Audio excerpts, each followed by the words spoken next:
Hey guys, Zach here. Excited to be joining you this beautiful evening.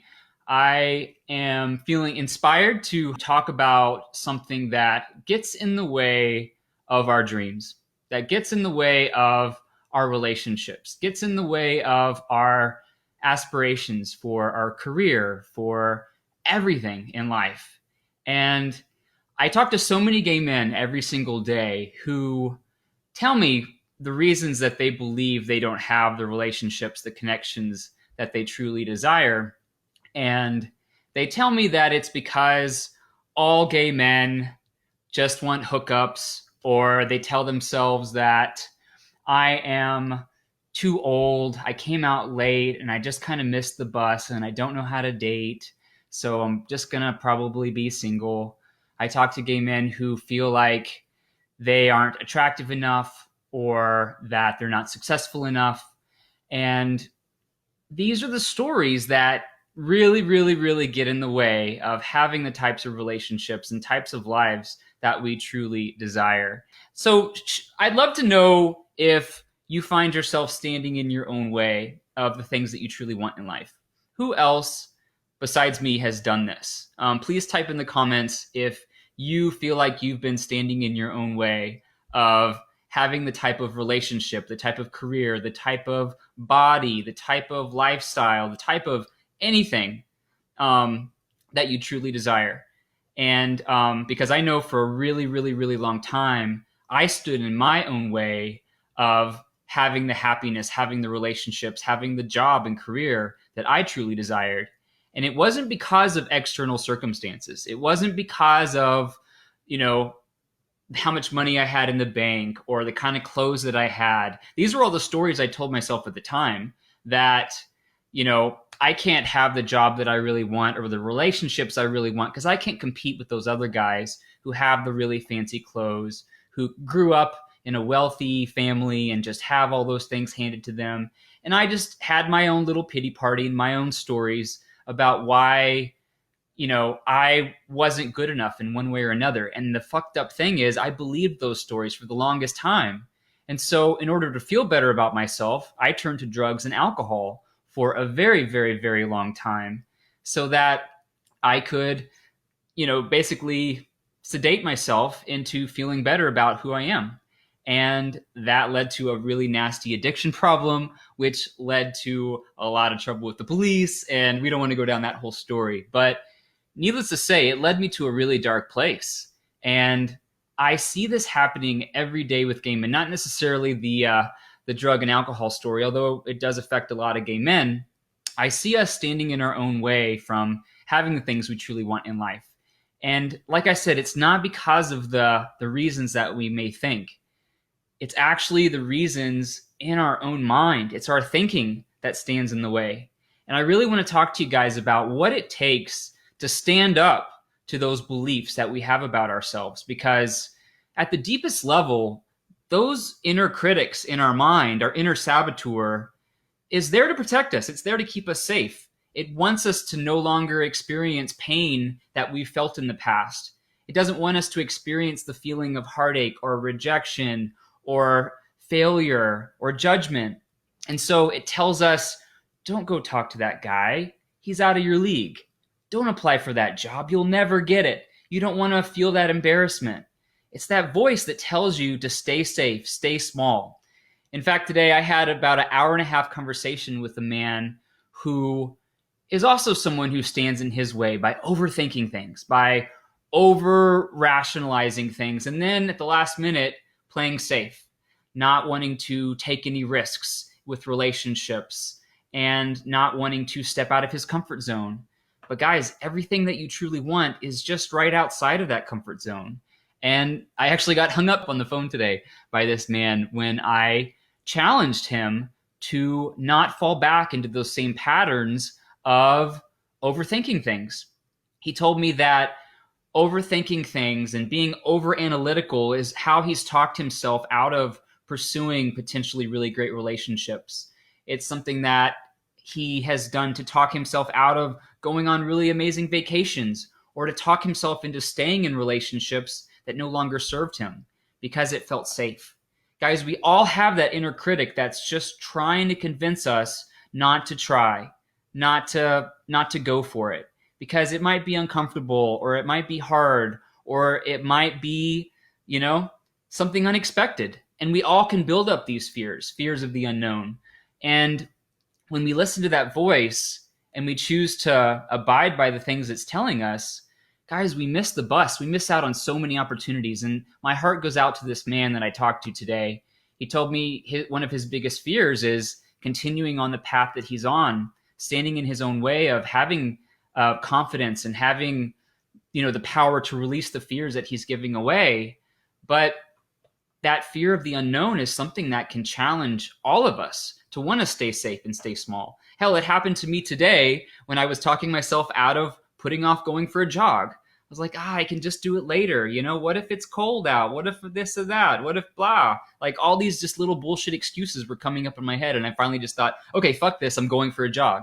I know that's a really simple example, but just like this really amazing gentleman with so much potential wasn't willing to recognize, just as he stood in his own way of, stepping up and asking for what he wants, also decided to end the conversation with me about, taking some steps to release the power that he's giving to those big fears, to build his confidence and be able to have the types of relationships that he's always truly wanted. Guys, when I was struggling with my limiting beliefs, with my inner critic, with those stories I was telling myself about not being good enough. And guys, I had a shit ton of these stories of being poor, being broke, being an addict, being someone who's HIV positive that had already progressed to AIDS, being someone who can't afford the fanciest clothes, being someone who doesn't have a college degree, being someone who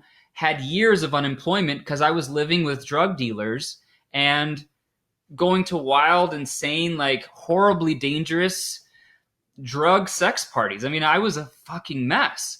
And I had all these shitty stories about myself. And I thought no one would ever want to date someone who's as broken and damaged as I am.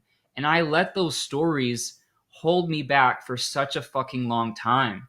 And through years and years and years of trial and error, I finally started building my power back. I finally started believing in myself and slowly building my self-worth. But then it was like a roller coaster because then I would get rejected by somebody on Grindr for being HIV positive and it would all come crashing down. And my growth journey took such a freaking long time. And that's why I love what we're doing in the Gay Men Thriving Coaching Academy by helping gay men fast track this process, by helping them realize where they're standing in their own way, just like I helped this gentleman on the phone today who later hung up on me, helped him see how he's standing in his own way. But even once we recognize where we're standing in our own way, where we're letting those voices of doubt, of fear of judgment, fear of rejection, fear of the unknown, even when we're aware of it, it still can feel terrifying to make those changes because it's what we're used to. And there's a lot of safety in the familiar.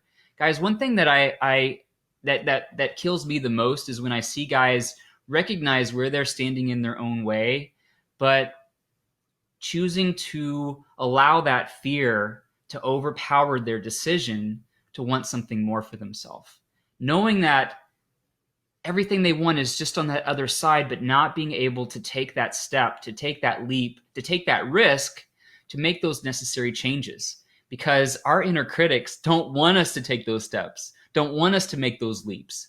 Our inner critic loves having our power and telling us what to do and keeping us playing safe and playing small. But guys, once you're able to get the right support to overcome this, the sky is the fucking limit. I don't want this to take years like it did for me. And I would just love to encourage all of you to want to step up and recognize the ways that you let those voices of doubt, of fear, get in the way of making the changes that you need to in your life to have that career, that job, that relationship, that house, that body that you truly desire. Because when we talk ourselves out of taking positive action, we don't make those connections with people. We put walls up and we play safe and we play small and we wait for people to come and approach us, but we don't actually step out and ask for what we want. For us to step into our power and become the men who we are already on the inside, but to embrace that, we have to basically kill this old ego, this old identity. We have to kill that inner saboteur that's basically wanting to keep us safe and stuck. And I think kill is the wrong word in this sense, because we can't kill our inner critic. It's always going to be lurking, waiting for us to, feel triggered, to feel intimidated, to feel nervous, and creep in and tell us, oh, don't try, just stay safe, just sit on the couch, it'll be easier, don't go to that party, don't message that person. It's that voice that keeps us stuck in these little boxes, that prevents us from living to our fullest potential. And that's the voice that we've got to learn to combat with, acknowledging that voice is there to protect us, to keep us safe, but it's also preventing us from having what we really want. It prevents us from going for things. It prevents us for taking risks and applying for things and applying ourselves for things. And comparing ourselves to other people is another downfall. We are always collecting data of people around us. And one big mistake a lot of us make is comparing ourselves to other people and telling ourselves we can never have what they have, that they have some kind of unfair advantage. And so I just really wanted to come on and talk about the importance of building courage to get out of your own way and challenge your inner saboteur, to challenge that inner critic, to challenge that voice in your head that says, don't try, don't take this next step, don't do what you need to do for yourself to have the life that you truly want. And I think this inner saboteur, this inner critic, is especially powerful for gay men in particular, because we have very unique core wounds.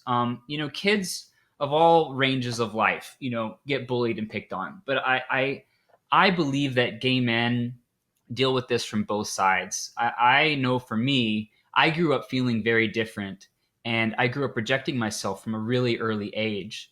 And in doing so, I developed and created this story that because I was too feminine, because I was so small, and because I loved to dress up in girls' clothes when I was a little boy, that something was wrong with me and that I'm not okay the way I am. And, that voice, it just stays with you all through life until we learn how to address it. It's that voice that says, don't do this, they'll make fun of you. Don't do that, someone's going to laugh at you. Hey, Andrew, you want to join me? Come here, come say hi. And so, yeah. And hey, babe, I was just talking about our inner saboteur and how it gets in the way of having the life we truly want. Anything you'd like to add to that?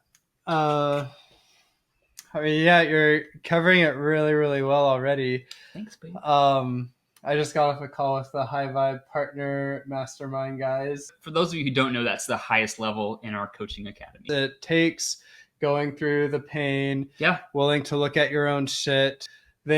Sometimes when they're doing the work, it feels like they're going through hell, because they're facing those gremlins, those demons head on. Mm-hmm. But I think that's what it takes sometimes. And when you can push through that, it's like you're unstoppable, and you can achieve anything. Yeah. Because so many people we talk to, I was talking to someone who says he hasn't felt really, really, really sad in a long time, but his relationship's just like flatlined, and he's not happy with it at all. Yeah. And in an unacceptable way for where he wants it to be long term. Mm-hmm.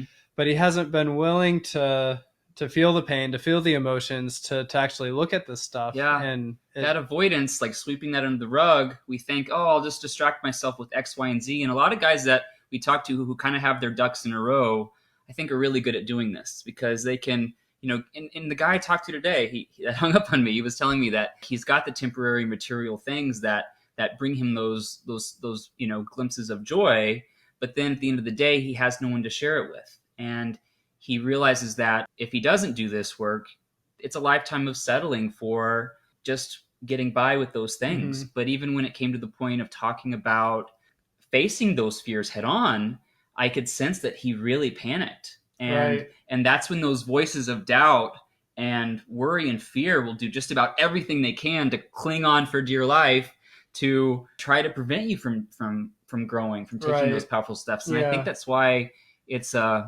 it can be really difficult for people. And that's that's exactly it. So many guys are used to just numbing themselves, and Yeah. sometimes it looks like drinking, For me. sometimes it looks like shopping and buying more clothes, nicer Yeah. cars, Or hookups. or Another thing I did a hookups. lot of. But it's all settling. It's all settling. And if we're not in the arena, if we're not getting battered and bruised up here and there, Mm-hmm.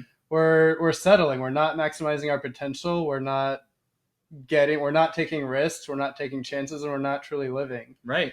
And it's so life's so much better in the arena. I mean, you and I, we've just been talking about, and while we have compassion for everyone that's been struggling in this time, we've been saying how this time has been the best time of our lives, actually. Yeah. And it's not because of the virus, so it's because of all the work we've been putting in up until this time. This could be living hell, like, for us right now. We could be like trapped together, getting on each other's nerves, like wanting to explode, because we are so different. Andrew and I are like night and day different. Like, everything about what we do is very on the other side of the spectrum. But because of all the work that we've done over the years, how we've learned to take our power back, even when, like, there's something that happens that irritates me at least once a day that you do, and I'm sure for me too.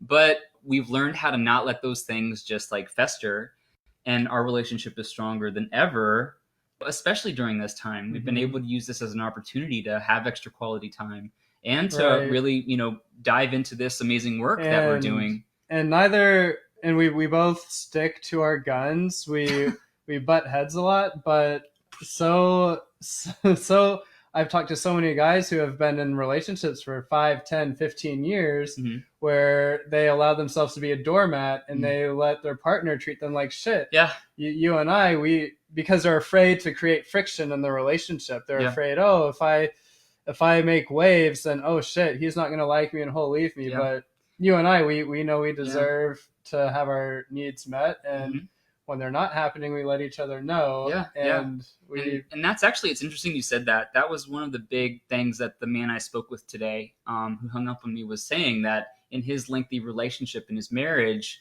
he felt like he wasted a lot of his time staying in that relationship. And so he has developed this fear, or this story, that time is scarce, and doesn't want to make that same mistake. So he self-sabotages in lots of ways, by overthinking things and talking himself out of things to keep himself safe. And so many gay men do this in lots of ways. We stay safe. It's safe to just kind of be in the corner and kind of just wait, thinking, oh, if someone's going to just approach me, or not allowing themselves to fully be, authentic in relationships because of that fear of being hurt. But just like building the courage, to get it out of your own way, you also have to build courage to allow yourself to be vulnerable so that you can make real connections. But those inner critics are just in our ear, telling us not to, telling us to, just show them who you think they want you to see. Be that person. And that's another thing I did for a really fucking long time. All of my life, up until right around the time I met you, was when I finally started stepping into my authentic self, trusting myself, even a decade after coming out of the closet. That's how long it took for me, because I was still being that person I thought other people wanted me to be. And in doing so, I had no idea who I was or what I wanted in life. And once I finally stopped playing that fucking bullshit game and listening to that voice that told me I had to be something else besides myself, I wasn't living. But once I did, holy fuck, look what I attracted. This amazing, incredible, beautiful, loving, smart, brilliant man that I love with all my heart. And I wasn't even like the person you would have like thought you would go for, but because you were so attracted to me and my energy, it's like it just felt so right for both of us. And guys, I just want you to be able to recognize what's possible when you stop standing in your own way. Like, you may think it's lots of, external blocks that are preventing you from having what you want, but in reality, it's your perception of those blocks that are keeping you stuck. I can't do this because I'm this old. I can't do that because I'm this weight. I can't do this because I live in a small town. If we let those stories hold us back, that's exactly what happens. They hold us back, and they become self-fulfilling prophecies. But guys, it doesn't have to be this way. And so I don't want you to be like the guy that hung up on me today, who is choosing fear, who is choosing to let his fear of change and fear of growth and fear of the unknown get in his way of having the life that he really wants. And so I just wanted to, pop on. Thanks for joining me, babe. And share with you guys that getting over that fear is probably the hardest thing to making that change. It was the hardest thing for me. And I want you to know that, with the right support and the right community, recognizing that you're not alone in these fears and struggles is so empowering. And every day I love that we get to work with such amazing guys who are like, holy fuck, life is amazing. They're in their dream relationships. They're engaged to be married. They're on top of the world. And it's so cool that they're a part of something that we created. And I absolutely love it. And I'm so grateful to be doing this work and to be able to just pop on and talk to this amazing group of people that I love. You're my tribe, and I'm so grateful for all of you. And I just want you to know that no matter what you feel like you're experiencing as far as blocks go, when we change our mind, we change our thinking, there's nothing that we can't overcome. So, yeah. Anything else you'd like to add? It's all about the energy, and your thoughts are going to determine how you feel, and it's going to determine the energy you're putting out there.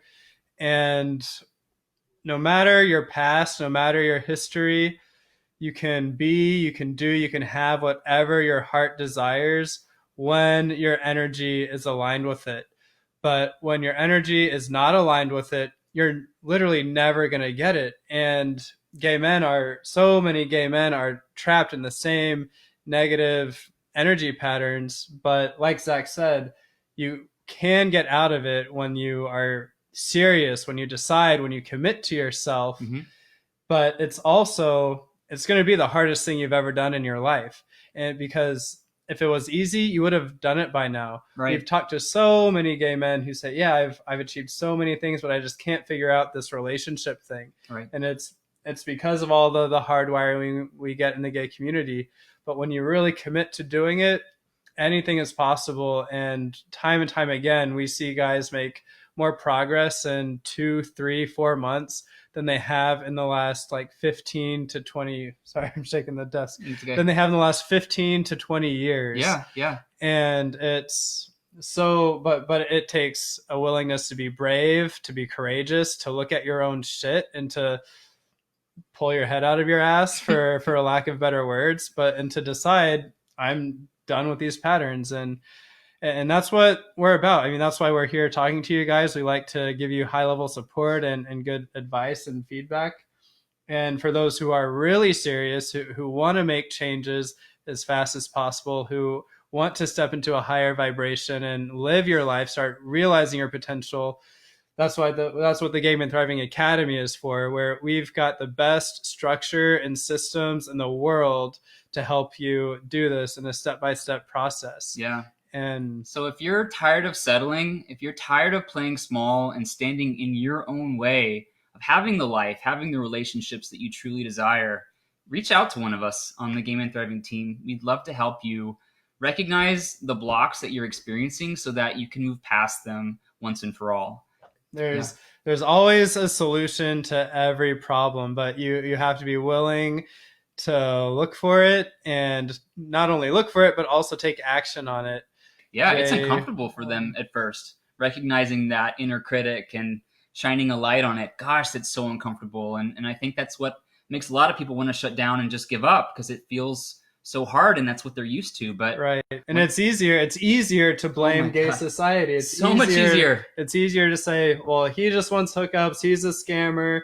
He doesn't like me because I'm too old. So it's all their fault and nothing I can do. It's taking all the responsibility away from me. And when I'm thinking that way, but guess what? Yeah, maybe I don't have to look within and take responsibility for myself, and I don't have to feel the pain of seeing how I've been sabotaging myself. But guess what? I don't grow and I don't achieve the goals I want to achieve. And the patterns that we're stuck in just continue and continue and continue. And guys stay single, and just that loneliness and isolation just gets worse and worse. Mm-hmm. So guys, stop numbing yourself. Stop distracting yourself from the work that needs to be done, because we all have those voices and they all get in our way in one way or another. Like I said, whether it's taking decades of your life like I did with all the not feeling good enough, or just the few hours I wasted today before I actually went jogging. I mean, it can get in your way. So it depends on what you truly want and what you're willing to do. So proud of you for jogging. Thanks, me. I love you. And I love all of you guys. So thanks for joining us. We're going to go watch a movie. Have a great rest of your night, and much love for you all.